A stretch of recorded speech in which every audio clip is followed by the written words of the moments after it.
গ্রেফতার করা হয়েছে নিষিদ্ধ সংগঠন ছাত্রলীগের সাধারণ সম্পাদক ইনানকে। সত্যি কি তাকে গ্রেফতার করা হয়েছে, নাকি এই খবরের অন্তরালে রয়েছে অন্য কোনো রহস্য? ছাত্রলীগের সাধারণ সম্পাদক ইনানকে গ্রেফতার করা হয়েছে এমন একটি খবর সামাজিক যোগাযোগ মাধ্যমে হঠাৎ করে ছড়িয়ে পড়েছে। তবে ওয়ার্ড সার্চ করে গণমাধ্যম কিংবা বিশ্বস্ত সূত্রে ইনানের বিষয়ে এমন কোনো তথ্য পাওয়া যায়নি এবং আইন শৃঙ্খলা রক্ষাকারী বাহিনীর তরফ থেকেও গ্রেফতারের কোনো তথ্য জানানো হয়নি। তবে বর্তমানে এই সমস্যার সমাধান করা যায় তথ্য যাচাইকারী প্রতিষ্ঠান রিউমার স্ক্যানারের মাধ্যমে। 250-টিরও বেশি ডিজাইন অপশন নিয়ে ওয়ালটন স্মার্ট ফ্রিজ, বোঝে আপনার প্রয়োজন। তাহলে কি বলছে এই স্ক্যানার? গ্রেফতারের দাবি কি সত্য?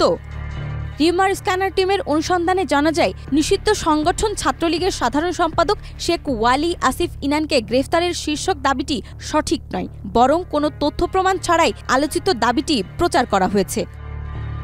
গত 21 জানুয়ারি একটি গণমাধ্যমে প্রকাশিত সংবাদ থেকে এ খবর ছড়িয়ে পড়ে যে নিষিদ্ধ ছাত্রলীগ সাধারণ সম্পাদক ইনান রয়ের তত্ত্বাবধানে রয়েছে। তবে এই প্রতিবেদনের কোথাও তার অবস্থান নিশ্চিত করেনি। আবার এ বিষয়ে অন্য কোনো গণমাধ্যমেও কোনো তথ্য পাওয়া যায়নি।